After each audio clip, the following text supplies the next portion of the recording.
या देवी सर्वभूतेषु मां शक्तिरूपेण संस्थिता नमस्तस्यै नमस्तस्यै नमस्तस्यै नमो नमः। ओम दुम दुर्गाय नमः। जय माता रानी। दोस्तों, आपके अपने चैनल धर्म साधना में आपका बहुत बहुत स्वागत है। माँ भगवती दुर्गा की कृपा सदैव आप पर बनी रहे। दोस्तों, आज की वीडियो में मैं आपसे बात करने वाली हूँ अधिक मास की दुर्गा अष्टमी व्रत के बारे में। हर महीने की शुक्ल पक्ष की जो अष्टमी तिथि होती है वो माँ दुर्गा को समर्पित होती है और विशेष रूप से इस दिन व्रत धारण करके या बिना व्रत के भी माँ दुर्गा की पूजा आराधना की जाती है। तो वैसे तो प्रत्येक महीने की जो अष्टमी होती है बहुत महत्वपूर्ण होती है, लेकिन मासिक दुर्गा अष्टमी जब अधिक मास में आती है तो इसका महत्व बहुत अधिक बढ़ जाता है। कारण ये है कि ये 3 साल में एक बार आती है और शास्त्रों के अनुसार अधिक मास की अष्टमी तिथि बहुत महत्वपूर्ण मानी गई है।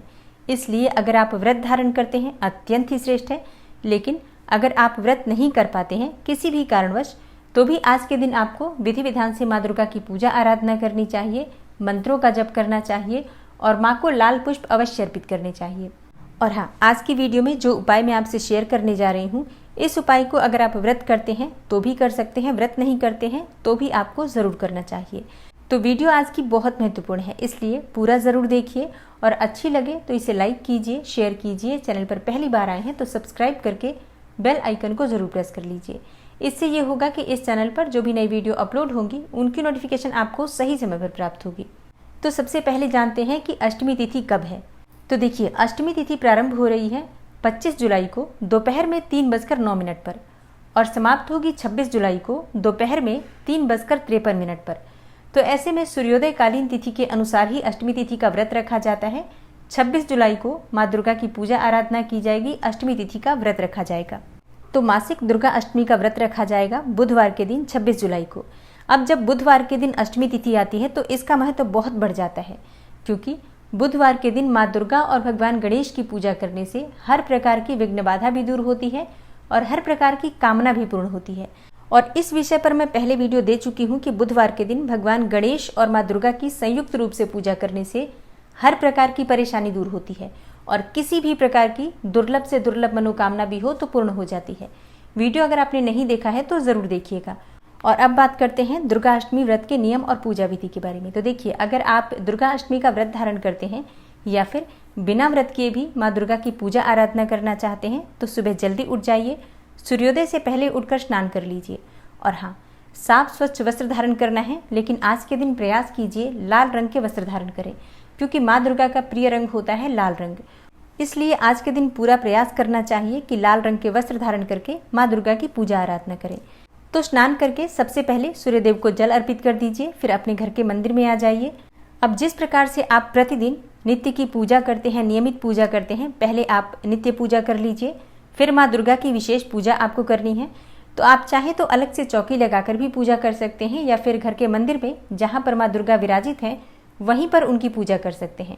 तो जैसे कि अगर आप व्रत धारण करते हैं तो व्रत का संकल्प ले लीजिए। और हाँ, अगर आप व्रत धारण कर रहे हैं किसी मनोकामना के निमित्त तो अपनी मनोकामना माँ दुर्गा से कहिए, उनसे प्रार्थना कीजिए कि हे माँ दुर्गा, आप मेरी मनोकामना को पूर्ण करें। और व्रत में पूजा पाठ में कोई भी भूल चूक हो जाए तो उसके लिए क्षमा प्रार्थना कर लीजिए। इसके बाद आपका व्रत शुरू हो जाता है। फिर आप विधि विधान से पूजा करते हैं। अब कोई भी पूजा की जाती है तो सबसे पहले गणपति की आराधना की जाती है, उसके बाद ही आपको माँ दुर्गा की पूजा करनी है। तो पहले भगवान गणेश की पूजा कर लीजिए। आप चाहे तो अगर विग्रह है आपके पास गणेश जी का तो आप उनका अभिषेक कर सकते हैं। फिर उन्हें धूप दीप अर्पित करके और फलों का भोग अर्पित करके पहले गणपति की पूजा कर लीजिए, फिर माँ दुर्गा की पूजा कीजिए। और अगर आपके पास माँ दुर्गा की मूर्ति है तो आप उनका अभिषेक करेंगे। अगर फोटो पर पूजा कर रहे हैं तो वैसे ही जल के छींटे देकर स्नान का भाव अर्पित करेंगे। और माँ दुर्गा का अभिषेक करने के बाद उन्हें लाल वस्त्र अर्पित करें, लाल चुन्नी अर्पित करें। आप चाहे तो 16 श्रृंगार की सामग्री भी अर्पित कर सकते हैं, नहीं तो अपनी इच्छा के अनुसार कोई भी श्रृंगार की 1 या 2 या 5 सामग्री भी अर्पित कर सकते हैं। तो अगर आप सुहागिन महिला हैं जो माँ दुर्गा की पूजा कर रही हैं तो आपको माँ दुर्गा को सुहाग की सामग्री अवश्य अर्पित करनी चाहिए, नहीं तो सिंदूर अवश्य अर्पित कीजिए। माँ दुर्गा को सिंदूर लगाइए, 5 बार उनकी मांग भर दीजिए या फिर 7 बार भर दीजिए और फिर बाद में उसी उंगली को अपनी मांग में भरिए। इससे अखंड सौभाग्य की प्राप्ति होती है, पति पत्नी के रिश्ते मधुर होते हैं। फिर धूप दीप अक्षत पुष्प इत्यादि ये सभी चीज़ें माँ को अर्पित करके विधि विधान से उनकी पूजा कर लीजिए। माँ दुर्गा को गुड़हल के पुष्प बहुत प्रिय हैं, तो अगर आपके पास उपलब्ध है तो ज़रूर अर्पित कीजिए, नहीं तो गुलाब के पुष्पों की माला या फिर गुलाब के पुष्प भी अर्पित कर सकते हैं। या फिर आप चाहें तो पीले पुष्प भी अर्पित कर सकते हैं। मतलब जो भी पुष्प आपके पास उपलब्ध हो माँ को अर्पित कीजिए। भोग आप माँ को फलों का भी लगा सकते हैं, चाहे तो सफ़ेद मिठाई का लगा सकते हैं, आप चाहें तो खीर बनाकर भी माँ को अर्पित कर सकते हैं। खीर आप चावल की भी बना सकते हैं, मखाने की भी बना सकते हैं, या फिर साबूदाने की भी बना सकते हैं। तो अपनी इच्छा के अनुसार जो भी आपके पास उपलब्ध हो वस्तु उसके अनुसार माँ को भोग अर्पित कीजिए। फिर पान के पत्ते पर लौंग, इलायची और सुपारी रखकर माँ को अर्पित कीजिए और इसके बाद दक्षिणा स्वरूप कुछ पैसे अवश्य अर्पित कीजिए। दुर्गाष्टमी की पूजा माँ दुर्गा की विशेष पूजा होती है, इसलिए इस दिन जब हम पूजा करते हैं माँ को तो विधि विधान से पूजा करने के बाद दक्षिणा स्वरूप कुछ पैसे अवश्य अर्पित करते हैं।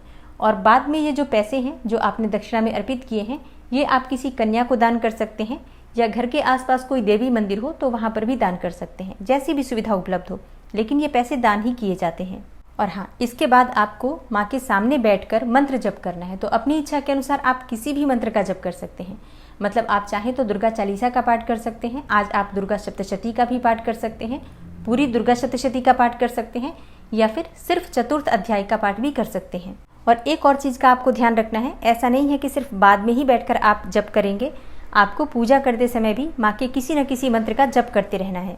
आप किसी भी मंत्र से माँ की पूजा पूर्ण कर सकते हैं। जैसे कोई भी एक मंत्र ले लीजिए, ओम दुंग दुर्गाय नमः, या फिर ओम ऐं ह्रीं क्लीं चामुंडाय विच्चे, या फिर जयंती मंगला काली भद्रकाली कपालिनी दुर्गा क्षमा शिवा धात्री स्वाहा स्वधा नमोस्तुते। इस प्रकार के बहुत से मंत्र हैं। आप किसी भी मंत्र के द्वारा किसी भी मंत्र का जाप करते हुए माँ दुर्गा की पूजा आराधना को पूर्ण कर सकते हैं। और पूजा पूर्ण करने के बाद माँ की आरती करनी चाहिए और फिर क्षमा प्रार्थना करना चाहिए। इसके बाद आपकी पूजा पूर्ण हो जाती है। इसके बाद अगर आप व्रत धारण करते हैं तो आप पूजा पूर्ण करने के बाद फलाहार कर सकते हैं। फल में आप कोई सा भी फल खा सकते हैं, दूध पी सकते हैं, चाय ले सकते हैं, जूस पी सकते हैं, नारियल पानी पी सकते हैं। अपनी इच्छा के अनुसार फलाहार और जलाहार के द्वारा आप व्रत धारण कर सकते हैं। दिन भर प्रयास कीजिए, किसी की निंदा नहीं करनी चाहिए, किसी के बारे में भी अपशब्द नहीं कहना चाहिए और किसी पर भी क्रोध नहीं करना चाहिए। सद्गुणों का, सद आचरणों का ध्यान रखते हुए व्रत धारण करते हैं, तभी हमें व्रत का संपूर्ण फल मिलता है। फिर शाम के समय फिर से इसी प्रकार से विधि विधान से पूजा की जाती है। और शाम की पूजा पूर्ण करने के बाद आप चाहें तो स्वयं भी फलाहार कर सकते हैं या फिर व्रत खोल सकते हैं मीठा भोजन करके। और हाँ, अपना भोजन करने से पहले, व्रत खोलने से पहले जब हम अष्टमी का व्रत करते हैं तो कन्या पूजन अत्यंत आवश्यक होता है। तो अगर संभव हो, मतलब अगर आपके घर के आसपास कोई भी कन्या हो तो उसे घर बुलाकर माँ दुर्गा का स्वरूप मानकर उस कन्या का पूजन करें। फिर आप उसे मीठा भोजन करा सकते हैं या फिर चाहे तो प्रसाद इत्यादि दे सकते हैं, दक्षिणा दे सकते हैं। तो इस प्रकार से ये व्रत संपूर्ण होता है। और हाँ, बहुत से भक्त हैं जो कि अगले दिन भोजन करते हैं, शाम के समय भी फलाहार करते हैं। तो आपने जिस प्रकार से इस व्रत को शुरू किया है उसी प्रकार से हर बार आपको नियम पालन करना चाहिए। अब जैसे कि इस बार बुधवार के दिन दुर्गाष्टमी है, तो बुधवार के दिन जब दुर्गाष्टमी होती है तो वैसे भी बहुत विशेष हो जाती है, लेकिन सावन के महीने में दुर्गा अष्टमी है तो विशेष रूप से माँ दुर्गा को हरी चूड़ियाँ अवश्य अर्पित कीजिए। इसी के साथ आप चाहें तो मेहंदी अर्पित कर सकते हैं। और बाद में जैसे कि जब आप माँ को अर्पित कर देते हैं तो अगले दिन आप ये वस्तुएं उठाकर या तो स्वयं धारण कर सकते हैं या फिर कुछ चीज़ें स्वयं रख लीजिए, बाकी की कुछ चीज़ें किसी सुहागिन महिला को दान कर दीजिए। इससे आपके घर में हमेशा सुख समृद्धि बनी रहती है। और आज के दिन आपको भगवान गणेश को 11 या 21 दुर्वा अवश्य अर्पित करना है।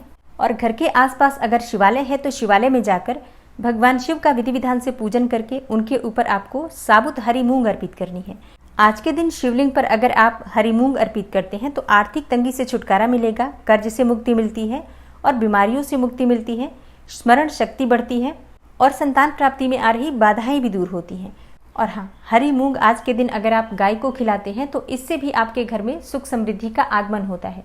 तो आर्थिक तंगी को दूर करने के लिए आज के दिन आपको हरी मूंग का प्रयोग ज़्यादा से ज़्यादा करना है। दान कर सकते हैं, आप शिवलिंग पर अर्पित कर सकते हैं या फिर गाय को खिला सकते हैं। और घर के मुख्य द्वार पर आज आपको 2 दीपक शुद्ध घी के अवश्य जलाने हैं। दोनों तरफ, घर के मुख्य द्वार के दोनों तरफ आपको दीपक जलाना है। अगर आप बाहर नहीं जला पाते हैं तो अपने घर में भी, घर के मंदिर में ही जला दीजिए। और दीपक जलाते समय माँ दुर्गा के लक्ष्मी स्वरूप का ध्यान करना है और इस मंत्र को बोलना है, या देवी सर्वभूतेषु माँ लक्ष्मी रूपेण संस्थिता नमस्तस्यै नमस्तस्यै नमस्तस्यै नमो नमः। दीपक जलाते समय इस मंत्र को कम से कम 11 बार बोल सकते हैं या फिर चाहें तो 108 बार भी इस मंत्र का जप कर सकते हैं। इससे हमेशा घर में सुख समृद्धि बनी रहती है, कभी भी घर में धन का अभाव नहीं होता। तो ये सभी कार्य आपको आज के दिन ज़रूर करने हैं। आप व्रत करते हैं तो भी कर सकते हैं, व्रत नहीं कर रहे हैं तो भी आपको ज़रूर कर लेना चाहिए। तो उम्मीद करती हूँ कि ये वीडियो आपके लिए उपयोगी होगी।